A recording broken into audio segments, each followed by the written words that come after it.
Alright guys, today what I've got for your face balls here is the Guardian Tactical Recon Elite. This is a knife that I did a kind of a short first impressions video on here, I don't know, about a month ago or so. But now I've had a little bit of time to carry this knife and really get to know it pretty well. For an OTF, it's an absolute beast. You're looking at a little bit over a 4-inch blade here, and you can see right there it's an LMAX steel. And yeah, this thing's just an absolute beast for an OTF, and it is just really a fantastic knife. So what I wanted to do today is talk a little bit about the knife, and I guess we'll start out with giving a few specs for those that don't remember. So we're looking at just over a 4-inch blade. It's like 4.12 inches. We've got a handle length of 5 11/16 all the way back. So from this point here back to the glass breaker here, which is just like a kind of like a ball bearing that they put into the case there.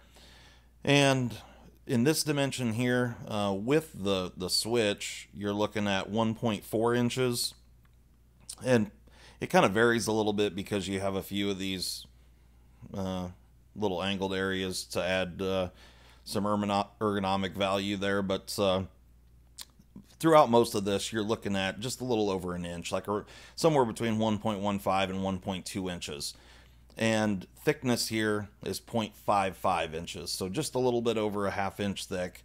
And you can see here we do have a reversible pocket clip. It is right or left, tip down, carry only. And you've got a lanyard hole here in the back along with the glass breaker. And otherwise, it's a pretty standard OTF offering from Guardian Tactical, other than the black finish on here. I'm not really sure what this is. It's really nice and smooth.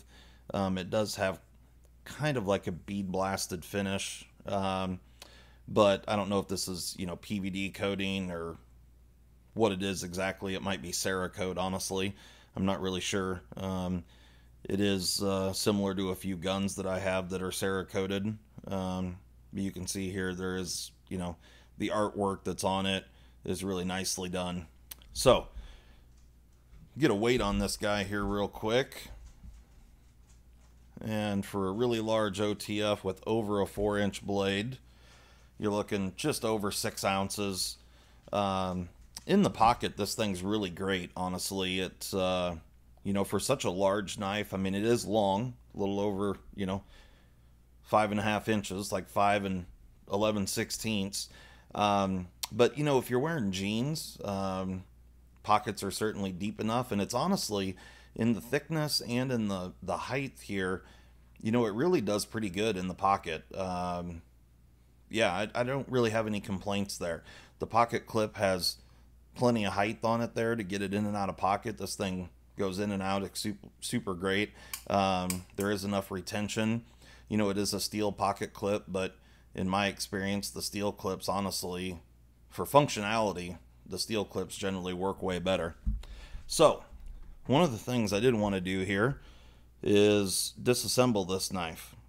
Now this knife does have all T6 hardware, which I kind of feel like that was a little bit of a bummer, just due to the fact this knife is so large that I really feel like it wouldn't have hurt to have a little larger screw.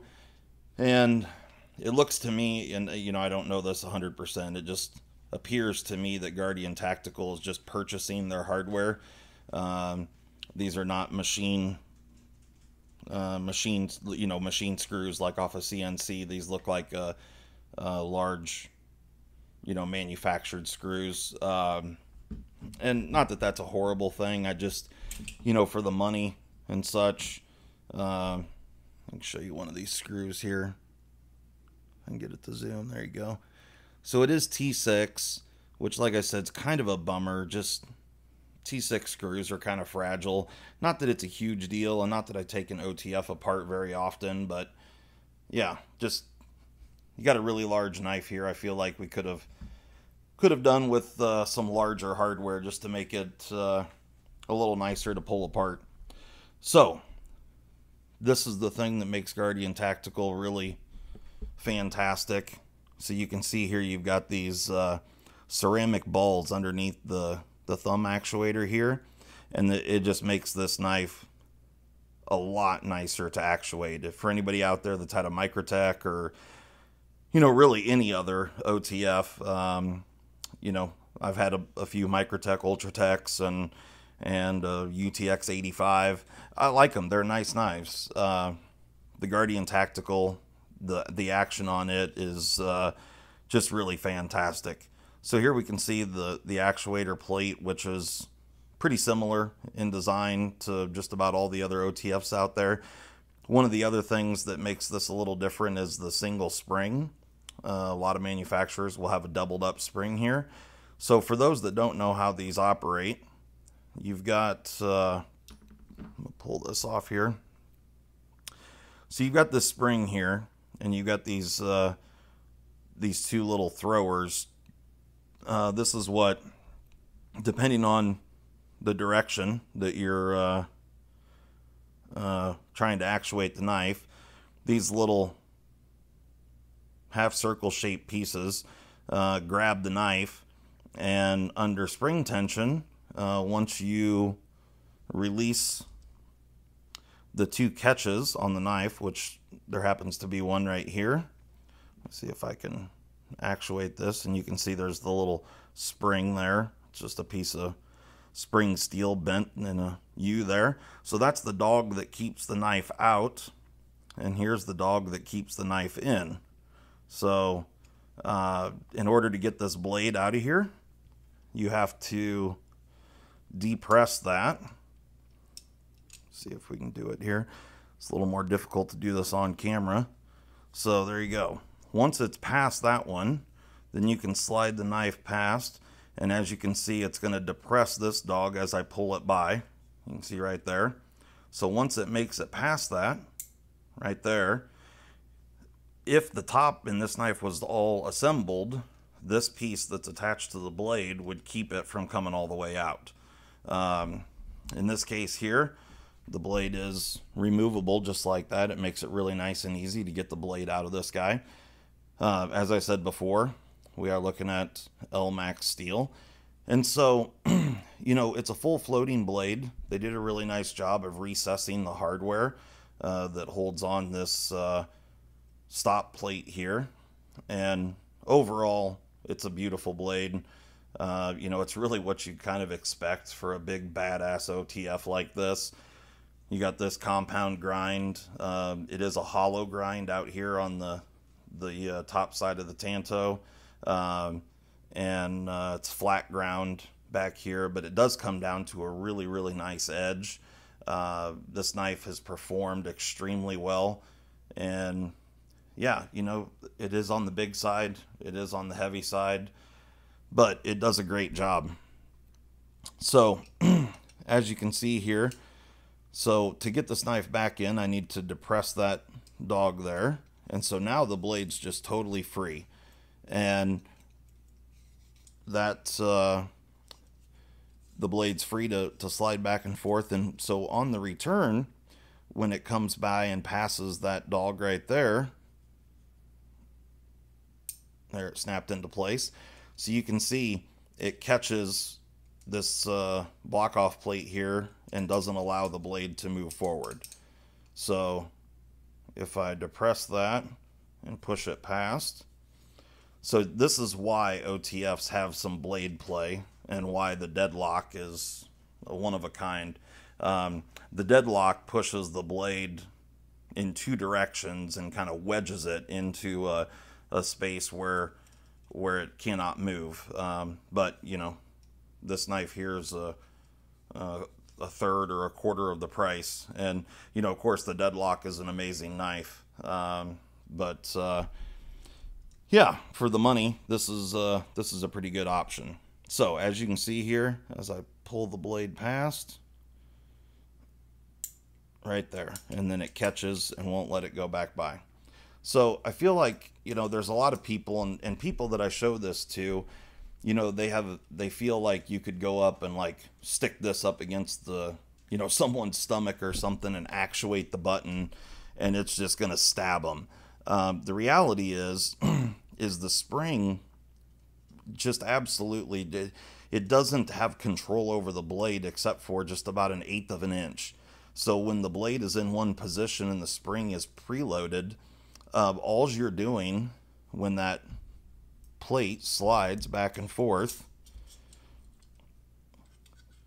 when you go to slide the plate forward to fire the knife out, the only thing that's happening here, let me get this on track here. It's a little bit fidgety here when you're trying to do this on camera. Helps if I have it the right direction. All right.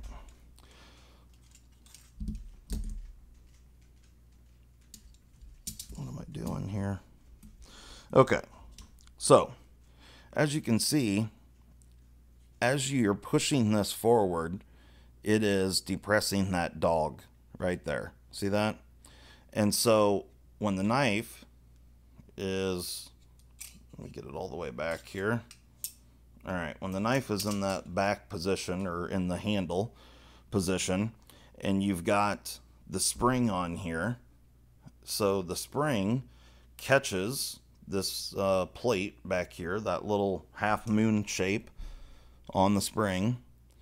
It catches that plate on the knife, and it's pushing the knife forward, and it pushes, and then as you slide this forward, eventually it releases that dog, and that spring tension throws the blade out.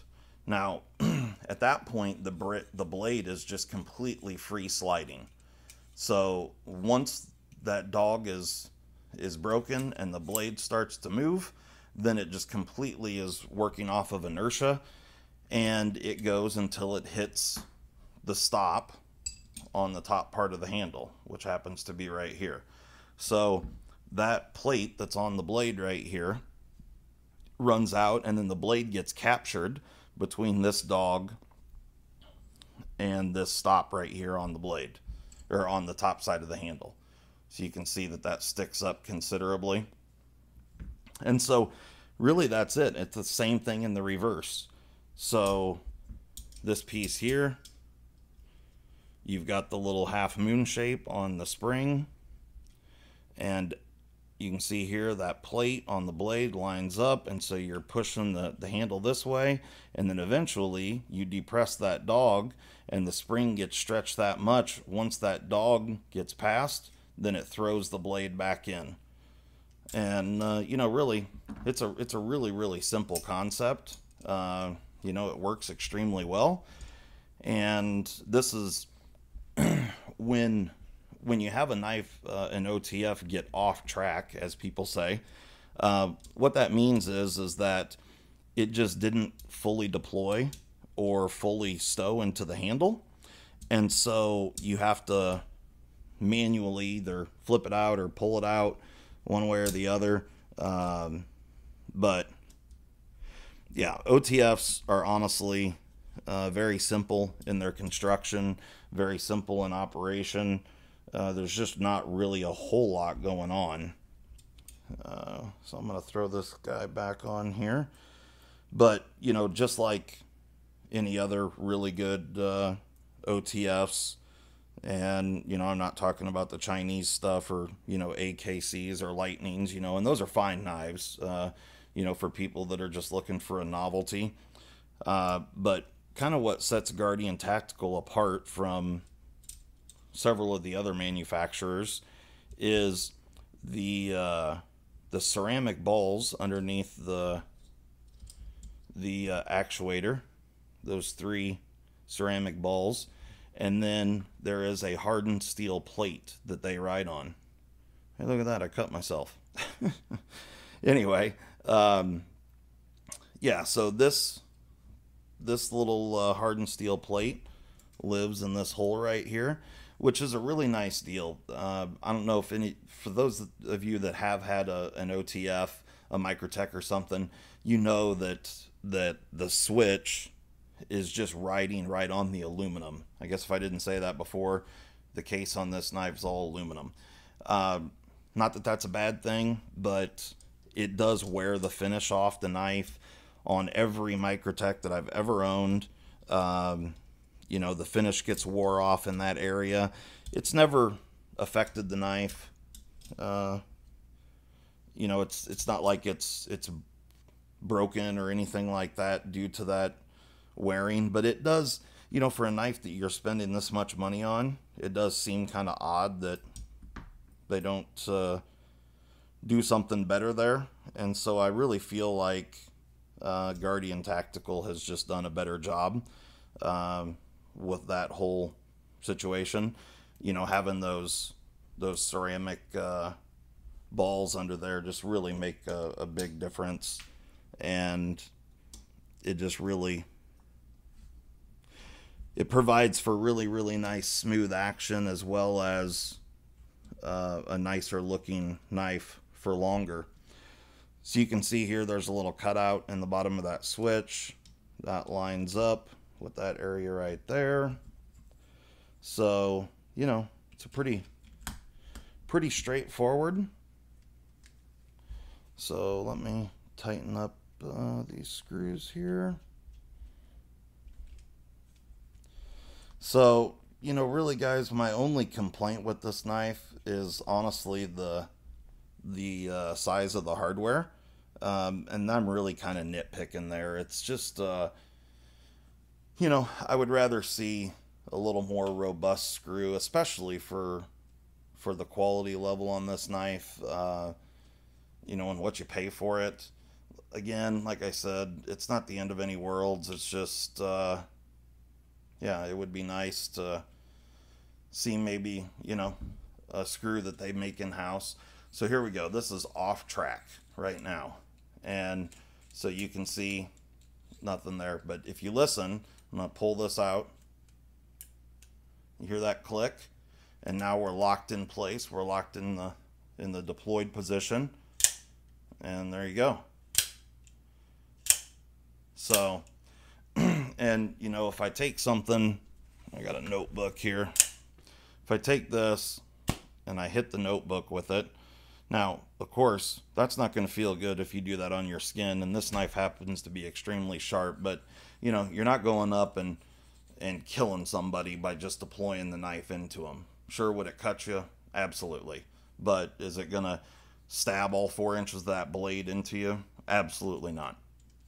So, you can see there, you know, this is off track.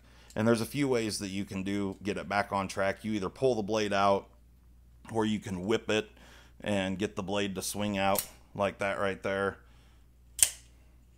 And there you go. So as far as quality goes, I have never had a misfire with this knife. The action on it for a big badass OTF, the action is super smooth. That button is, you know, you can feel the spring tension on it, but you know, I've got a 12-year-old daughter, and she can do this all day long. And, you know, over the years, I've had some Microtechs that my wife couldn't deploy. It's just requires too much thumb strength, and it's just a little harder for some people to deploy those knives. The Guardian Tactical, these guys really do a good job. I've been super impressed with this knife. And thanks very much to Omaha Knife for hooking me up with this guy. If you guys aren't familiar with Omaha Knife, they're a small knife shop in Omaha, Nebraska, and they carry a lot of stuff. They carry a ton of OTF. So for anybody that's in the Omaha area or anywhere close, you can actually go there and put your hands on a whole bunch of OTFs. And yeah, they have some really good people working in there that'll help you out, knowledgeable staff. So check them out. I'm not getting paid anything. They're just good people, and I want to give them a shout out. So anyway, thanks a lot, guys, for checking this out. If you have any questions or comments or anything, leave those below, and we will see you next time. Thanks.